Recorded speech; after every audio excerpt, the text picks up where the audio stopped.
bagi jadi dua. Pertama adalah stroke, kita bisa lihat dengan istilah stroke hemorrhagic ya. Stroke apa? Stroke iskemik dulu. Stroke non hemorrhagic. Stroke non apa? Hemorrhagic.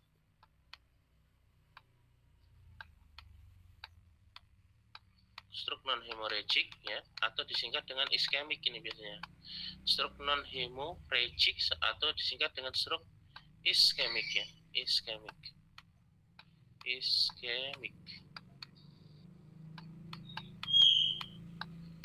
Ya, iskemik ya. Iskemik ini pakai H. Iskemik atau stroke hemorrhagic atau singkat dengan SNH. Stroke non hemorrhagic ya. Stroke non hemorrhagic atau disingkat dengan stroke iskemik. Satunya berarti adalah stroke apa? Kalau satunya non stroke hemorrhagic.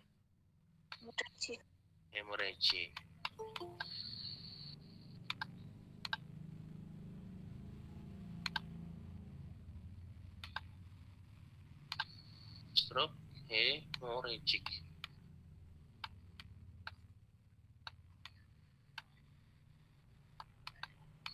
Yang tadi telat masuk silahkan nanti nanya untuk penjelasan ACS kepada teman-teman yang sudah mengikuti sejak awal ya, karena kalau kamu nggak nanya nggak bisa jawab nanti di ujian ya. Atau kita singkat dengan SH.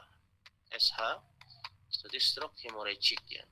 Kalau yang SNH berarti adalah stroke non hemorrhagic atau stroke iskemik ya. Nah, stroke non hemorrhagic ini berarti adanya iskemik ya. Iskemik itulah penyumbatan. Ini berarti penyumbatan pada pembuluh darah. Ya, penyumbatan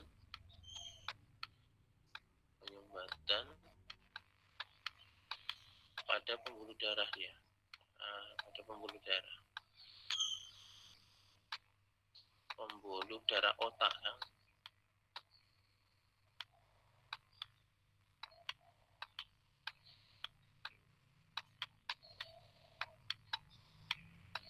Ya, dia penyumbatan pada pembuluh darah otak.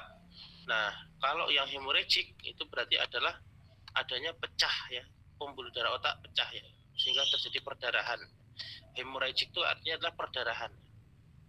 Jadi perdarahan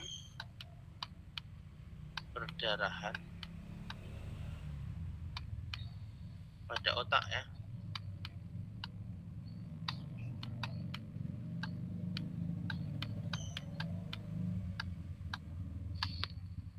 Ada perdarahan pada otak dia. Jadi kalau yang non hemorrhagic atau iskemik itu hanya ada penyumbatan. Jadi kalau pembuluh darahnya tersumbat ya, maka aliran darah ke otak terhambat.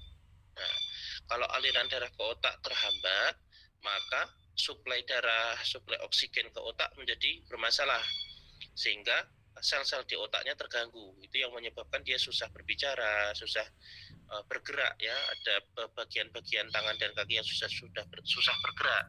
Itu ya karena adanya penyumbatan itu. Kalau yang iskemik ya, yang iskemik itu ada penyumbatan sehingga suplai darah dan oksigen menuju otak bermasalah. Kalau yang hemorrhagic itu terjadi perdarahan. Jadi pembuluh darah di otaknya pecah. Pembuluh darah yang ada di otak pecah ini kan berarti tempurung otaknya penuh dengan darah, sehingga darah ini akan menekan otak. Nah, menekan otak dan menyebabkan kerusakan di situ. Gitu. Parah mana kira-kira yang stroke non hemorrhagic atau iskemik dengan stroke hemorrhagic? Hemorrhagic. Nah, hemorrhagic itu lebih parah, susah ya diobati. Ya, prognosisnya juga jelek. Biasanya seperti itu. Nah, gitu ya. Jadi itu jenis-jenis stroke ya. Nah, berarti pengobatannya juga beda. Pertama, kalau pada stroke iskemik ya, ini pengobatannya berkebalikan ya. Hati-hati, jadi jangan sampai tertukar antara stroke hemorrhagic sama non hemorrhagic atau stroke iskemik dan stroke hemorrhagic. Nah, untuk membedakan keduanya ini kita bisa menggunakan pemeriksaan apa? CT scan.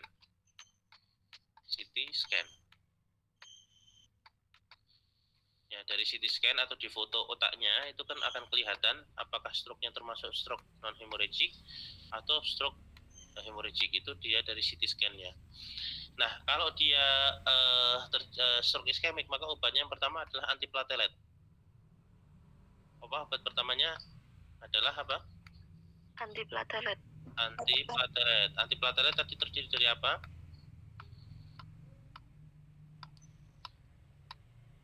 Ayo, antiplatelet tadi baru aja saya jelaskan. Apa aja bisa yang digunakan?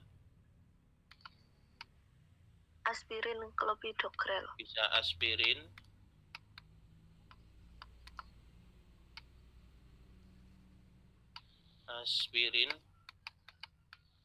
clopidogrel.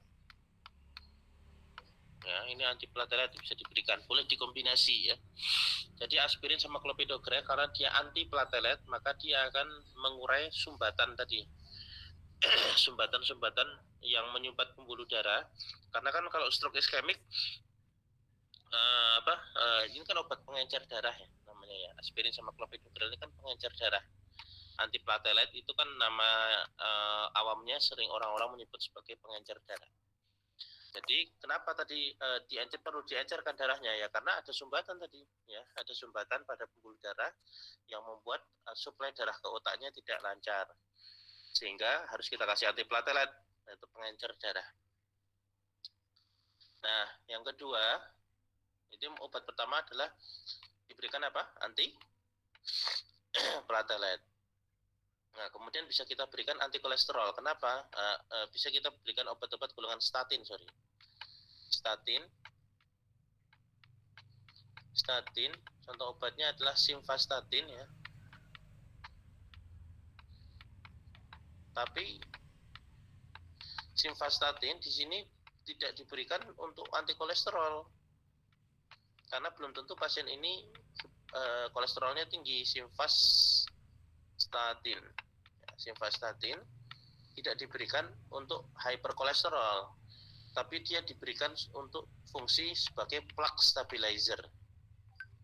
Apa fungsinya sebagai apa? Simvastatin? Plaque stabilizer. Plaque ya, jangan bacanya jangan pluk ya. Plaque stabilizer.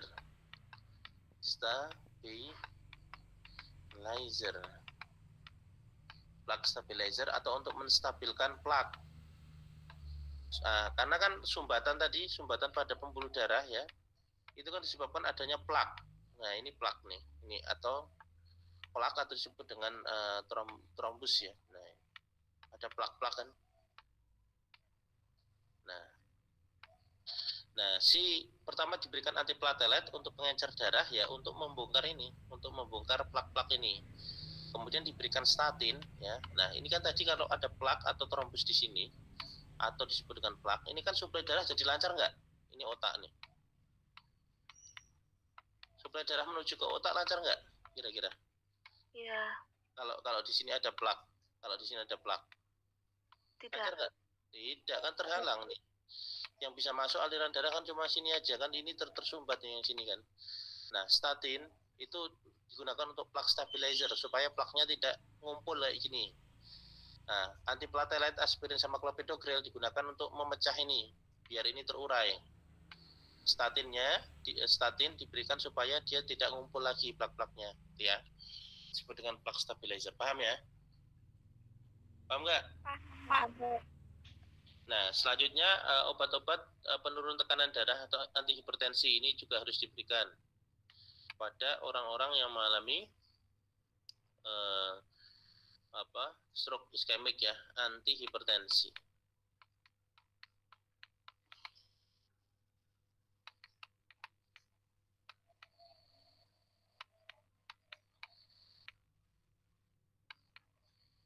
Ya, antihipertensi yang bisa diberikan bisa macam-macam ya.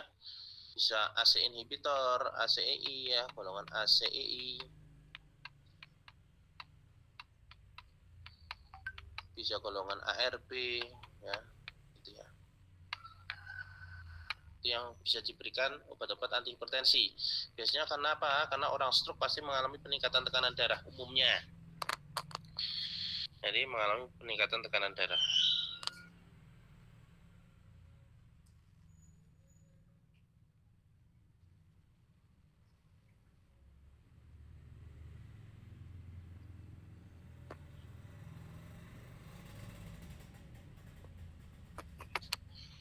ya, antihipertensi bisa S inhibitor atau ARB. Nah, gitu ya. Selanjutnya kita bisa berikan obat-obat vitamin otak atau vitamin syaraf ya. Obat-obat vitamin syaraf, vitamin otak atau vitamin syaraf.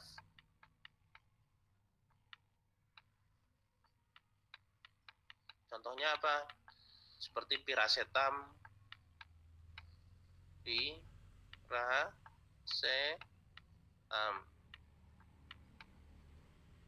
bisa piracetam, bisa mecobalamin ya, gitu ya. Ini vitamin-vitamin ya. Lamin, mecobalamin, bisa piracetam, bisa mecobalamin ya. Nah, seperti itu. Nah, vitamin-vitamin syaraf yang kita bisa berikan ya. Jadi ini ada beberapa komponen tadi apa aja pada stroke iskemik yang bisa kita kasih. Obat antiplatelet. Bisa antiplatelet, kemudian antiplatelet apa contohnya? Aspirin. Terus Statin. Terus Antihipertensi. statin fungsinya buat apa? Menghilangkan plak. Ya, menghilangkan plak. Plak stabilizer. Plak stabilizer. Terus kalau apa lagi? Antihipertensi. Hipertensi. Terus apa lagi? Vitamin syaraf. Apa contohnya? Piracetam. Sama? Mecobalamin. Ya, oke. Kemudian kalau yang pada stroke hemorrhagic ya, karena dia ada pendarahan, kalau kita kira-kira kita kasih antiplatelet gimana kira-kira perdarahannya? Tadi antiplatelet itu nama lainnya apa? Pengencer darah. Pengencer darah.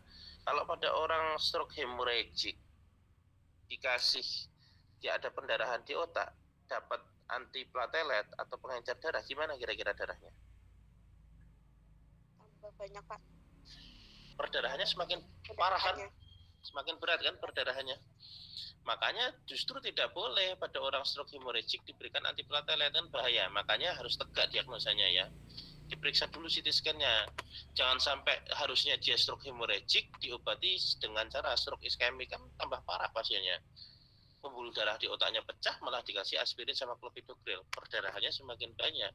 Sehingga obat pertama yang harus diberikan ketika dia mengalami stroke hemorrhagic apa berarti? Darahnya harus dihentikan atau diencerkan? Dihentikan. Hah? Diencerkan atau dihentikan? Dihentikan. Dihentikan. Makanya obat-obat yang pertama diberikan adalah antifibrinolytik, anti perdarahan, obat-obat anti perdarahan atau antifibrinolytik. Anti perdarahan apa contohnya? Obat-obat anti perdarahan bisa diberikan asam tranexamat, asam tranexamat, asam tranexamat, bisa diberikan asam tranexamat, bisa juga diberikan vitamin K. Apa obatnya yang pertama? Golongan apa? Yang diberikan pada stroke hemorrhagic? Anti perdarahan. Anti perdarahan apa yang bisa diberikan? Asam tranexamat dan vitamin K. Oke, asam tranexamat kemudian vitamin K.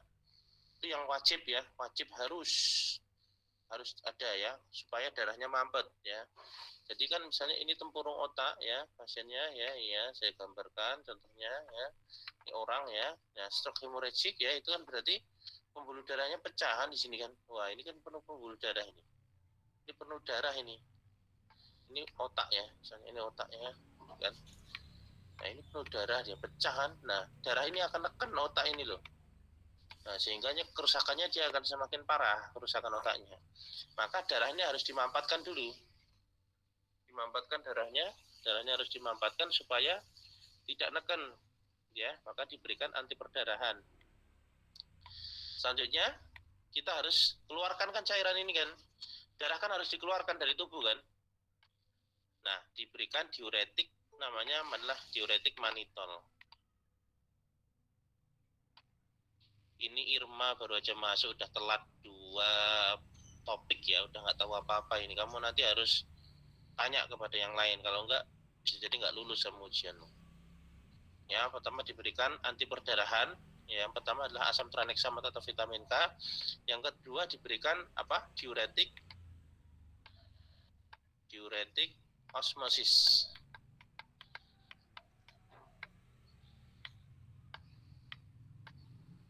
Diberikan diuretik osmotik ya, atau osmosis. Diuretik osmosis ini contohnya apa? Adalah manitol.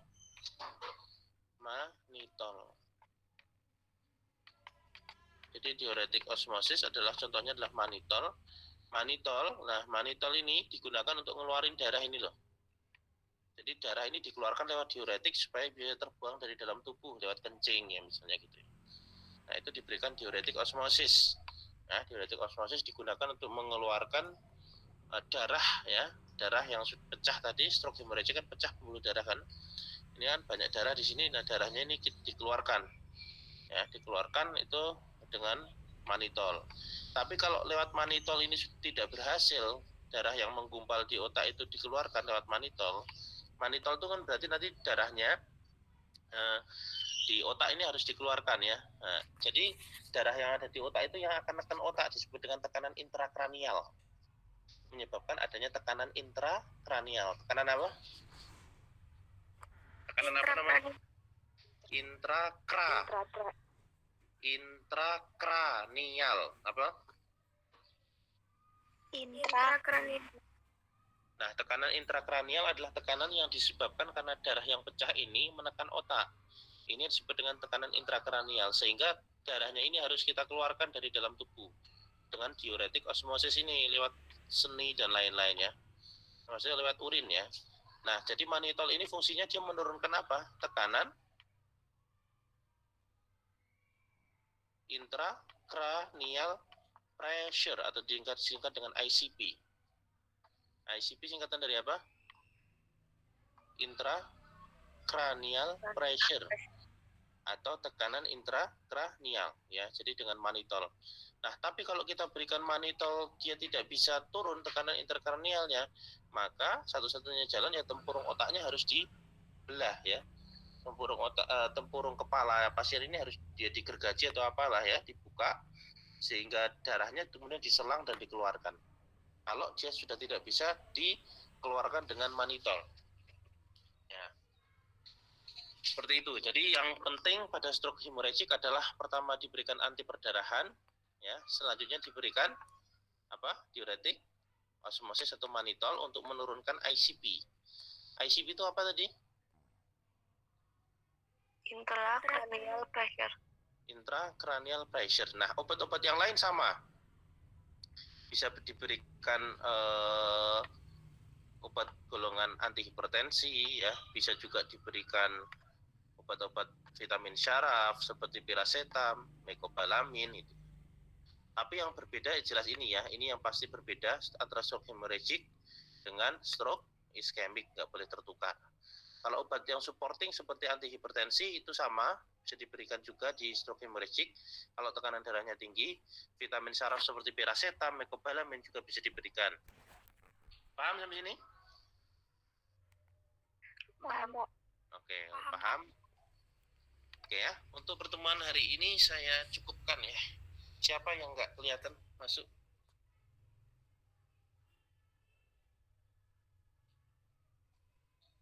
Oke, nanti tolong Yasti kabari saya siapa yang tidak join ya pada perkuliahan ini ya. Terima kasih, saya akhiri. Assalamualaikum warahmatullahi wabarakatuh. Waalaikumsalam warahmatullahi wabarakatuh. Terima kasih Pak.